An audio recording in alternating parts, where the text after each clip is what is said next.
Welcome to Things You Don't Know. Today, we're tackling a character who somehow works as pop entertainment, social commentary, and a long running argument about what responsibility even means. And also, one of my more favorite characters in this series, talking about Spider-Man. And yeah, it's Spider hyphen man. This is part of our evolving superhero run, an expanding list of episodes where we're treating comic heroes as cultural documents, what they say about the era that made them, and why they keep getting remade for the era that inherits them. Dr. Weaver, I'm glad you said that. People fight about canon, timelines, multiverses. Meanwhile, Stan Lee was out here getting annoyed if you wrote Spider-Man. He really did care about the hyphen. But the broader point is serious. Spider-Man is really one of the most durable modern myths because he's built around ordinary problems: money, school, work, guilt, and then forces those problems into collision with extraordinary power while only being a teenager. That's our roadmap. The history, where Spider Man comes from, then cultural relevance, what he reflects about the society that keeps rewriting him, and what he changes in society in return. And we'll close with a designed question that seems simple, but isn't: why the costume looks the way it does. We'll also do a little segment of quick fire, quick answers. So, where does Spider Man begin? Well, Spider Man first appeared in Amazing Fantasy number 15, published by Marvel in August of 1962. That issue is essentially a thesis statement. A teenager gets powers, tries to profit, tragedy hits, and the moral debt becomes permanent. It's very interesting to me that of all the superheroes, the teens are sidekicks usually. Not in this one. He is the superhero. So let's look at the quick version of how he gets his powers. Peter Parker is bitten by a radioactive spider, and the result is a sudden package of strength, speed, agility, and the ability to cling to walls. Then he has to figure out what kind of person he's going to be with those powers. And folks, that timing matters. Early 1960s America is living in the shadow of the atomic age. Radiation is both a wonder and menace. You can feel that in how Spider-Man gets his powers. The bite isn't mystical, it's scientific and slightly terrifying. Even the word radioactive is doing some cultural work there. Also, teenager, that's not a trivial choice. Comic heroes existed, teen sidekicks existed, but Spider-Man is the teen. He's not a junior anything. That alone signals a shift. The culture is starting to take adolescent life seriously as its own world. Within months, Spider Man gets his own title. The Amazing Spider Man #1, published in March of 1963. So this is an immediate success story. Marvel sees a character who connects fast. And right from the beginning, Spider Man's world isn't a secret fortress or a throne room, it's home. Peter Parker is a teenager in Queens, raised by Aunt May and Uncle Ben, dealing with tight money, school pressures, and the constant fear that if his double life spills into his real life, the people he loves will have to pay the bill.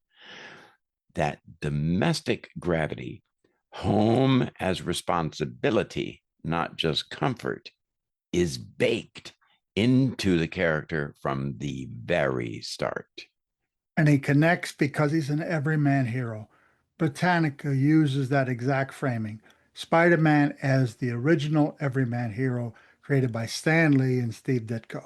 The point isn't that he's weak, it's that he's socially vulnerable. He's embarrassed, he's broke, he makes mistakes, he has consequences. And he lives in a real place. New York isn't just a backdrop, it's part of the premise. Crowds, rent, in some ways, headlines, neighborhoods. Spider-Man swings through a city that's recognizable, which makes the fantasy feel like it's happening one block over.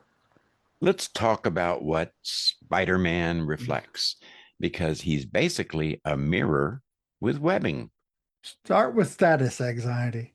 Peter Parker is bright but not socially powerful. He would be called a nerd today. He's the kid who can understand the science but struggles to navigate the social room. That's a very modern tension, as the Big Bang Theory would tell you. Intelligence doesn't guarantee belonging. And it's not just team problems, it's a systems problem. He's always negotiating institutions, schools, employers, newspapers, police, sometimes even government agencies. He's a hero in a world and often misunderstands him on principle. Home life's extra, and even his age up logic is grounded. He's not funded by a corporation, he's scrambling. He's trying to keep life stable, sometimes literally by taking photos of himself as Spider-Man and selling them to a newspaper that's often hostile to Spider-Man. That's such a specific kind of modern stress, paying bills while being publicly misunderstood. Which is why the Daily Bugle angle is so important. Spider Man isn't simply fighting villains, he's fighting narratives. He's learning that public opinion can be shaped against you, even if you're saving lives. That's extremely current, even when you read it decades later. There's also another thing we don't want to talk about that we think doesn't exist in the United States. There's a class element that stays persistent. Spider-Man is not a billionaire, not a king, not a government emblem. He's a lower middle class kid from Queens trying to keep a life from collapsing. That's a distinct flavor of heroism. Competence under pressure without structural advantage. In the build engine at the center, Uncle Ben turns Spider-Man into a story about moral adulthood arriving too late. It's not be good because you're good, it's be good because you failed once and you refuse to let that define you. That is part of why, quote, with great power comes great responsibility, unquote, sticks. It's not motivational poster wisdom, it's a sentence that hurts. Now, looking at what the culture that Spider Man changes, the impact here. How does Spider Man change the culture around him? What would you think about that, Dr. Deneen? One very important way is he normalizes the flawed hero as the dominant model. The superhero genre becomes more psychologically legible, less the perfect icon from another world, more a person under pressure. And he shapes what audiences expect from action storytelling. Spider-Man makes room for humor as a coping mechanism, quips as stress response, not just joke delivery. And that tone becomes a huge part of modern superhero media. Chandler, when you look at Spider Man and you look at his background and what he is going through, what he's dealing with, his feeling of some responsibility to his family, does that ring a bell with you? Actually, yes, it does. Because what you do matters not just to you but to your family, and that's kind of a piece of young adulthood, teenagers, that is sort of glossed over, that people don't take cognizance of. But I think it's very important, don't you, Chandler? Yes, I think that's a very important aspect. Yeah. I would agree also because for different reasons, what I do impacts everyone around me. I need Assistance sometimes and navigating that without turning people into your personal servants is a challenge sometimes. Spider-Man is relatable because he exists in the same world you and I do. There's also the long-term impact of Spider-Man as a cross-generational identity. People don't just like Spider-Man, they grow up with him, then re-encounter him at different ages. That means each era effectively gets its own Spider-Man tailored to its anxieties. Here's a concrete example of that. In 1971, Marvel Comics published an anti-drug storyline in Amazing Spider-Man without the Comics Code Authority seal. We're going to do a podcast on the Comics Code Authority because the code still restricted drug references, even negatively.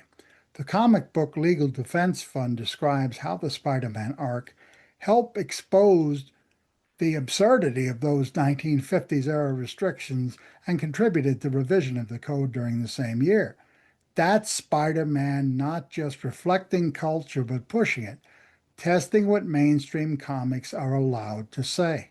Which really matters because Spider-Man is often treated like safe pop culture, but he keeps ending up at the edge of what's safe, censorship debates, moral panics, changing ideas of youth, changing ideas of violence and policing, changing ideas of who gets to be the hero.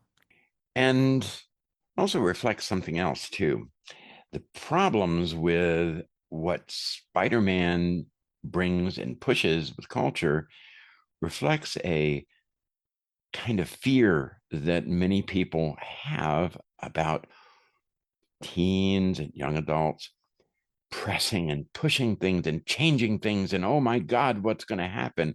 I remember those things being said. Like, if you don't stick with the old ways, the way we've been doing things, then, oh, it's going to be bad. There's going to be bad shit that's going to happen. It's going to be, oh my goodness, we're going to destroy culture. And guess what? Not true. Who gets to be hero? We can't ignore how Spider-Man expands. One of the biggest cultural developments is the idea that Spider-Man is a mantle, not just one person. Miles Morales is a key turning point. Marvel's own guide lists Miles' first appearance in Ultimate Fallout #4. That doesn't erase Peter Parker. It reframes Spider-Man as an idea that different people can carry. That's culturally powerful because it shifts the character from a singular icon to a shared symbol. And it feeds into the larger theme that Spider Man has always been about. The mask is both identity and invitation. I wanted to look at something else here, guys. If you notice, Spider Man's costume is very different than all the other superheroes' costumes. So let's take a look at that costume design. Why? Why that costume? The red and blue, the full mask, the web pattern, the big white eyes, the spider emblem. Why not a cape? Why not a jacket? Why not a bare face like many superheroes? There are at least three layers: storytelling, psychology, and production. Yes, and let's start with storytelling. That's a good place to start, Chandler. Yes. All right. The costume is an instant symbol. Spider Man is a hero who moves fast in a crowded city. The design has to read at a glance silhouette, contrast, recognizable shape, while he's upside down on a wall. Yes, indeed. Now the psychology, this is really very huge. Marvel quotes Stan Lee saying the full body costume was inherently relatable because anyone, anywhere could imagine themselves that they are underneath it. That's not just marketing. It's narrative philosophy. The costume is a deliberate tool for identification. Exactly. A fully covered mask does two things at once. It protects the secret identity, and at the same time, it makes the hero more universal. Dr. Deneen, you're right about that because, have you ever wondered how it is that Superman got away with his full face being shown and never got identified as Clark Kent? I have wondered many times. And Me too. if you can't see a face, you project your own. That's why Spider-Man scales across cultures so effectively. And it turns masks into a theme. Spider-Man is constantly balancing roles: student, worker, friend, hero. The costume is a literal version of role conflict. He puts on a suit and becomes a version of himself who can't afford to quit. And I imagine we can all relate to that to some extent. Even as we're recording this podcast, Chandler, you have other pressures that are pressing on you, and you need to deal with all of those things. You're not a student at this time, but you're friend, you're hero, you're a worker, you're all of these things. Exactly. And yeah, I love the way that it is portrayed in that way. So now let's get to the production layer. We're still talking about costumes here. This is where people underestimate how much printing technology shapes mythology. A Wired piece on Spider-Man's costume history explains that early comic printing and coloring constraints made black shades hard to highlight, and artists often used blue as a convention to show depth and highlight in areas that might otherwise be read as flat black. I always thought that the red and blue was to remind us of the American colors, the American flag and all that sort of thing. Wouldn't you think there, Dr. Deneen?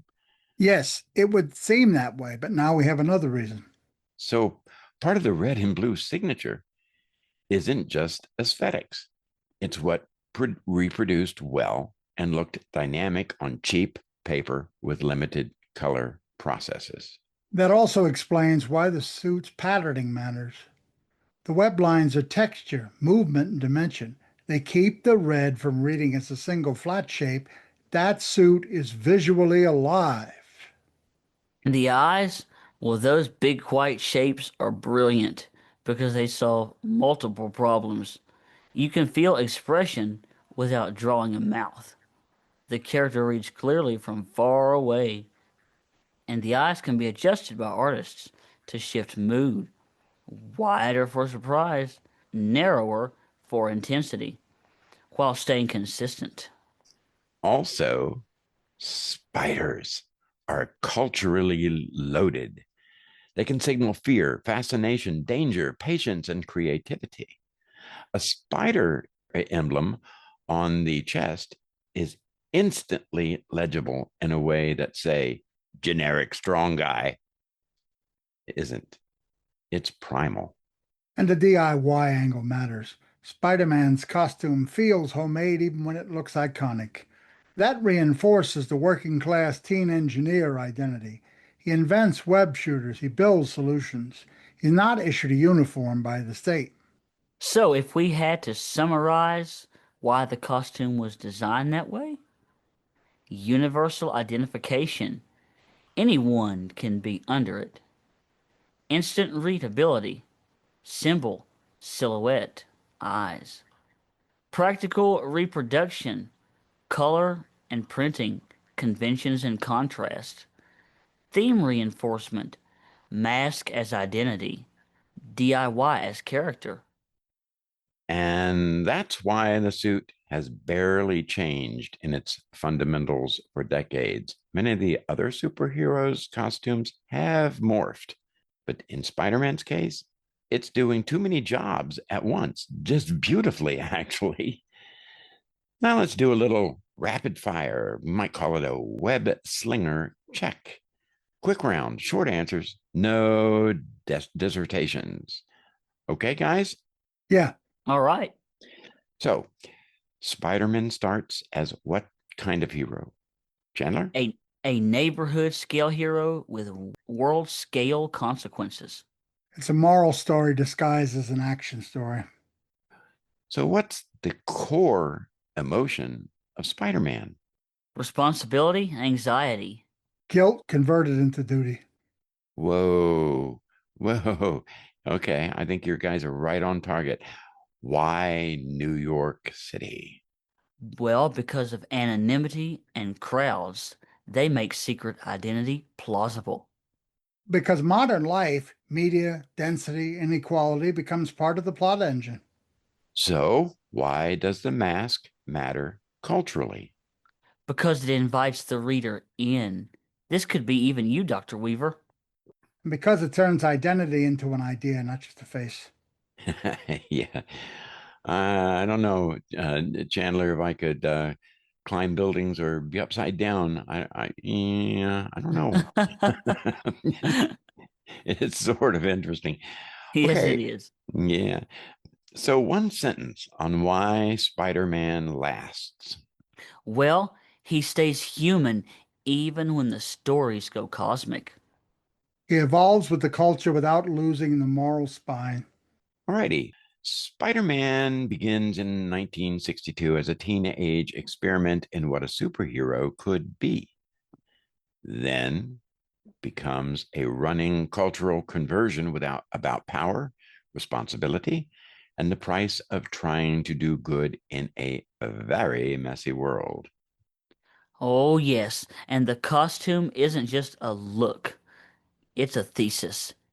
Anyone can wear the mask, and that's why Spider-Man keeps finding new generations.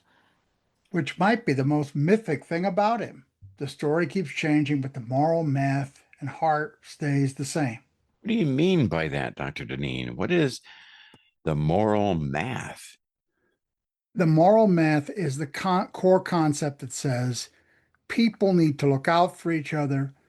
You don't have to be from another world to do good or even to be a superhero. You need to take the best of what you've learned in life and magnify it to help others. Aha, aha. So, yes, Spider Man did the experiment, did the thing that got him bitten by the spider. So he was responsible for it. Is that part of what you're saying? Yes. And when his uncle passed and he felt tremendous guilt, he didn't wallow in it. He didn't feel sorry for himself. He said, how can I make this world a better place? How can I live up to what my uncle taught me? And Chandler, do you feel like this relates to people of your generation? I think it does. It's like, it's like almost like how can I live up to what these people have instilled into me, what they've poured into me? Mm-hmm. Mm-hmm. And just from knowing you, what happens to your family matters to you. Oh, absolutely. And see, I think sometimes, as I said before, we slough over that. We think people of your generation are all, it's the me time, right? Right? You've Oh, heard yeah. that. It's the me generation, right? Oh, yes. And that is not the case. That is not 100% the case at all. And I agree with you. And that is one of the reasons why this superhero is one of my favorites because it's right in your face. You can't ignore it. It's there, right? Absolutely right. Yeah. Okay. Look, that's it for today. We're going to be doing more episodes on, the superhero vein, the histories, cultures, and what the stories are really saying.